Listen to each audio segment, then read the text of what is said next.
정봉재 정치쇼 1분 순서 들어가겠습니다. 오늘의 뉴스 브리핑으로 시작합니다. 미디어 오늘 정상근 기자 출동. 네, 안녕하십니까. 예, 출동했어요. 그럼 뉴스를 쏟아부어 보세요. 네, 쏟아붓기 시작할까요? 예. 네, 그 박근혜 전 대통령이 세월호 참사 이틀 뒤에 성형 시술을 받았다는 의혹이 제기가 됐습니다. 의혹에 받았어요.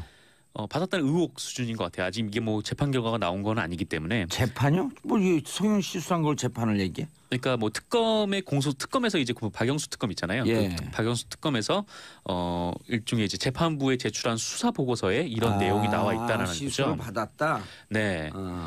그러니까 세월호 참사 이틀 뒤를 좀 돌이켜서 생각을 해보시면은, 예. 네, 뭐 물론 실종자 가족들은 물론이고 또 국민들도 그렇죠. 엄청나게 큰 시리에 빠져 있을 때. 세수도 못할 때인데요, 이때는. 그렇죠. 아직 수백 명의 세수를 못해서 얼굴이 푸석푸석해갖고 시술을 받았나요? 글쎄요. 그 아직 수백 명의 학생들이 실종된 바로 그 상태에서 시술을 받았다는 얘기인데 이게 상식적으로 믿기지 않을 정도로 충격적인 얘기이기도 하죠. 최순실이 국정농단한 건 상식적으로 더더욱 못 믿어요. 그렇죠. 뭐 이미 뭐 상식에서 많이 벗어나긴 이 했지만 우리가 놀랄 국민들 아니에요. 이제 당연한 탄핵이 조금 늦었구나. 네. 이 정도만 생각하시면 되는 거죠. 그렇죠. 그게 다행인지 불행인지는 모르겠는데 어쨌든 그렇습니다. 이게 사진 찍었는데 그 주사바늘 나온 게 이제 그 사실로 입증이 되는 거네요. 그럼. 네, 그거는 JTBC 보도였는데 이제 JTBC가 그때 보도를 했던 거는 세월호 참사 당일에 시술을 했을 가능성이 있다. 그래서 이제 21일에 그 자국이 남아 있고, 네, 그래서 그 시술을 받기 때문에. 네, 그 참사에서 좀 늦었다. 7시간 동안 아무것도 못했다. 네, 바로 그런 의혹이었죠. 근데 이 특검에서는 이것도 이제 증거로 활용을 하긴 했는데 이제 특검에서 본 시간은 오히려 참사가 일어난 다음 이틀 뒤입니다.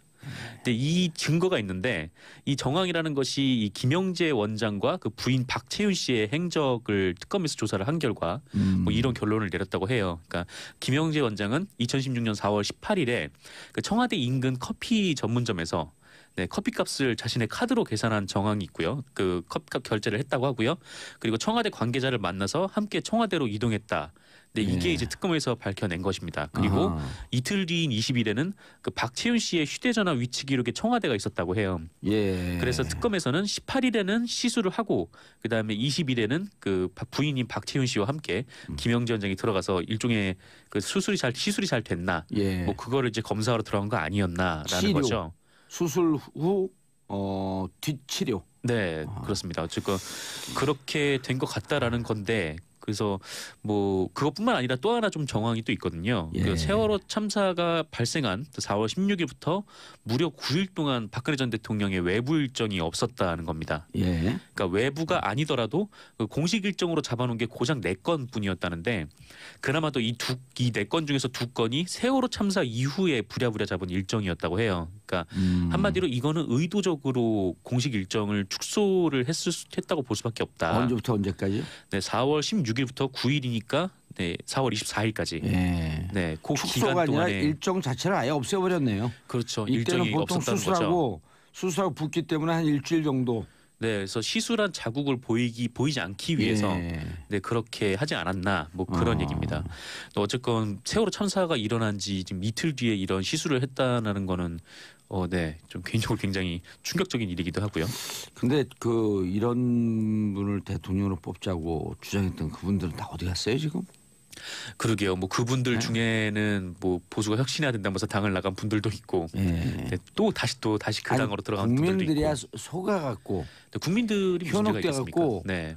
저런 분이 잘할 수 있겠구나 했고 국민들은 현혹돼서 한 것도 국민들도 이제 좀 비판받아야 마땅하지만 그렇게 주장하는 사람들 때문에 어쩔 수가 없는 측면이 있어요 국민들은.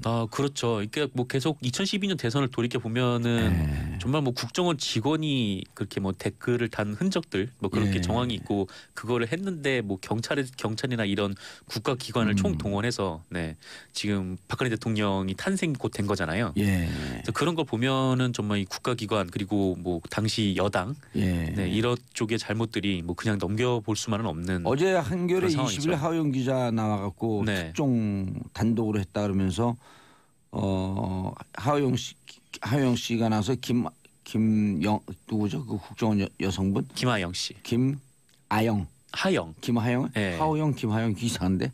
좀 라임이 많네요. 김하영 씨가 그 제보 당하고 네. 김용판 청장이 발표하는 그 며칠 동안 네.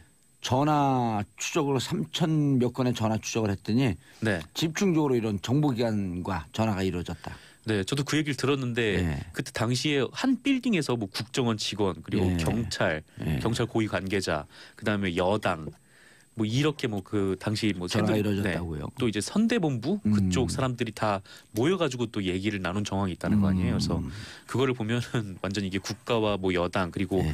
그 국가 기관까지 이제 총동원돼서 총동원인데 이런 분들 가만두면 안 된다는 거예요. 이런 그렇죠. 분들 속간에서 그때 당신들이 뭔 짓을 했냐 이런 거 정리하는 게 적폐청산 아니에요? 맞습니다. 그래서 이건 뭐 적폐청산도 아니고 범법자 색출.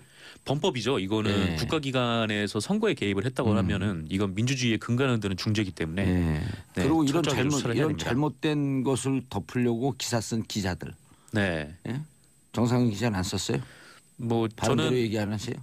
네, 뭐 미디어오늘을 보신 분들은 많이 아시겠지만 예. 네, 안 썼다. 저희는 계속 의혹을 제기를 했었죠. 예 아니요로 답변했어요. 이런 옹호하는 기사 썼어요 안 썼어요? 저는 옹호하는 기사는 쓰진 않았었습니다. 네, 그럼 계속하세요. 네, 계속할까요? 네, 다음 소식 예. 바로 넘어갈게요. 예. 그 이병기 전 국정원장이 청와대 비서실장으로 영전을 하면서 예. 국정원에서 1억 원을 챙겨 나갔다고 합니다. 한 7개월 만에 갔죠? 네, 국정원장에 그렇죠. 있다가 6, 7개월 만에 갔는데 굉장히 짧은 시간인데다가 비서실장으로 거론도 안 되던 사람이라 의외였다. 뭐 그런 평가가 당시에 되게 많았었는데. 자기가 자기한테 쏜 거예요 1억을. 국정원장에 그런, 있다가 시차로 싹 쏘고 가서 탁 받아갖고 1억을. 뭐 그런 셈이죠. 아예 뭐 들고 나간 거예요. 진짜. 이게 뭐냐면 지난 2015년이었는데요. 그 돈을 이렇게 김기춘 들고 나갔대요? 예.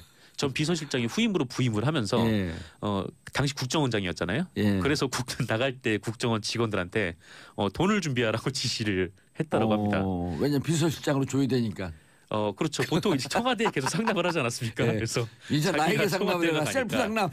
그렇죠. 이병기 이제. 바로 셀프 상담 돈을 탁 던지고 저쪽 가서 탁 받은 거야. 네, 또 이번에 또 보도가 나온 게 전후임 국정원장들끼리 이 얘기를 했다는 거 아니에요. 그러니까 뭐 네, 1억 청와대 가져가야 이게 된다. 뭐 상납을 했다, 뭐 너도 이제 앞으로 뭐 해야 될 거다, 뭐 그런 식으로 이제 인수인계를 그렇게 했다는데 이 이병기 전 국정원장은 본인이 스스로 챙겨 나갔다는 거죠. 아니, 그러니까 자기가 자기한테 인수인계를 한 거야.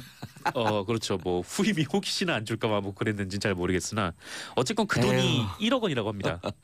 네. 예. 국정원에서 이 돈 관리를 하는 이현수 당시 기초실장이 이 사실을 진술을 했고 예. 그 이병기 전 원장도 검찰에서 사실을 인정한 것으로 보이는데 예.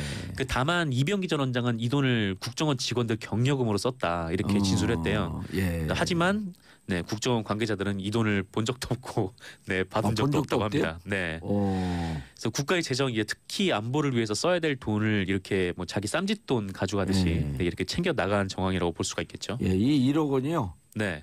그 연봉 한 4천만 원 받는 직장인들 그러니까 대졸하고 한 4, 5년 차쯤 직장인이겠죠. 네. 이분들이 집 하나 살려고 한 달에 100만 원씩 적금합니다. 네. 예? 100만 원 적금하기 힘들거든요. 힘들죠. 진짜 힘들어요. 네. 근데 100만 원씩 적금했고 1억 만드는데 8년 4개월 그렇죠. 이 양반들아 정신 차려. 그 돈을 7개월만 국정원장을 하고 예? 그대로 이 빼간 거죠. 청년 20대 30대 청년들이 이거 100만 원씩 내갖고 8년 4개월 만에 1억 만드는 거예요. 또 문제는 그렇게 모아도 집을 못 사요. 모으지를 못해요. 모으지를. 네, 애초에 중요한 모으지도 건. 못하고 네. 그렇게 왜냐 한 모았다고 4개월 해도 모은 다음에 굉장히 힘들죠. 털어갖고 또 여행 가고. 네, 그렇죠. 어쨌건 뭐 다들 이렇게 힘들게 사는데 에휴, 국민들이 그런 국민들이 낸 세금을 아유. 이렇게 쌈짓돈 가져가듯이 그러니까요. 가져갔습니다. 이런 사람들 이거 처벌해야 된다는 것을 정치 보복이라고 하는 사람들 누구예요? 명단 사실- 좀 얘기해 보세요. 네, 납득이 안 가죠. 뭐 예. 명단 자유한국당 홍준표 대표를 위시해서 뭐 굉장히 많지 않나요? 예. 뭐 이명박 전 대통령도 뭐 적폐청산이 뭐 정치 보복이다 뭐 예. 이렇게 얘기를 했었고. 그다음 또 돈 먹은 최경환 씨. 네, 예. 그렇죠. 하여튼 굉장히 좀 많죠. 사실 한쪽에 다 몰려 있어가지고 굳이 그거를 한 명씩 꺼내 와야 되나 싶기도 하고. 예. 네.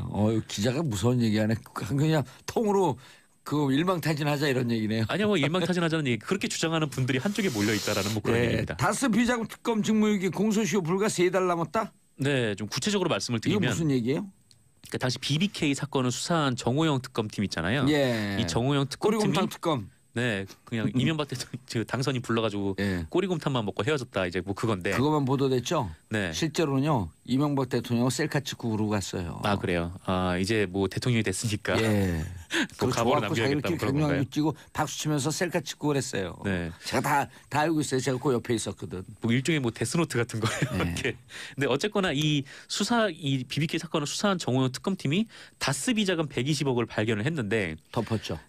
네, 이거를 검찰에 인수인계하지 않고 그냥 뭐 다스 원상태로 돌려놓아라 이렇게만 지시를 하고 네, 그렇게 덮었다는 거예요. 그래서 이 의혹과 관련해서 특수 직무유기 혐의가 있는데 특수 직무유기 혐의. 네, 그렇죠. 네, 특정 범죄 가중처벌법의 특수직무유기에 해당한다. 뭐 그런 주장이 있어요. 네, 형은요? 네, 센 법이죠. 예, 형은 뭐 형은 정확히 제가 잘 모르겠습니다. 그런 걸 좀 영혼 있게 좀 조사를 해갖고 오세요. 왜냐면 형이 좋거든 동생보다. 네, 죄송해요 형. 네, 그 공소시효가 10년이래요. 공소 얼마 안 남았네 이제. 그렇죠. 이제 2008년 2월이니까. 2008년 2월 21일에 그 특검에서 결과 발표를 했거든요. 그때를 계산하면 2018년 2월 21일이 됩니다. 2월 20일. 최순실 이거 보면 모르겠네. 아이고 참 큰일 났네 이거. 아이고 어떡하나. 네, 그렇죠. 근데 하지만 이번에는 하여튼 국민들 입장에서 큰일이 난 거죠. 예. 뭐 이에 따라서 검찰 안팎에서 이 정호영 특검팀에 대한 신속한 수사를 촉구하는 목소리가 터져 나오고 있다고 하는데요. 예. 그 한겨레에 따르면 그 한 검사는 이 120억 다스 비자금과 관련해서는 검찰이 수사 개시를 하고도 남을 만큼 여러 의혹과 단서들이 있다 이렇게 주장을 하면서 이거는 뭐 특가법상 그 특수직무유기에 해당한다 이렇게 얘기를 하기도 했습니다. 근데 왜 검찰에서 중앙지검에서 수사를 안 한다 그러죠? 안 해요. 심지어 지금 검찰은 BBK 특검의 그 수사 기록도 들춰보지 않았다라고 하는데요. 왜냐하면 그 다른 검찰을 쳐야 되기 때문에 그런 거야. 다른 검사를. 그렇죠. 뭐 한겨레 분석에 따르면 이 변창훈 검사가 사망을 한 이후에 그러니까 변창훈 검사가 국정원에 파견을 갔다가 그 국정원 수사를 하면서 이 변창훈 검사 수사를 했는데 투신을 했잖아요.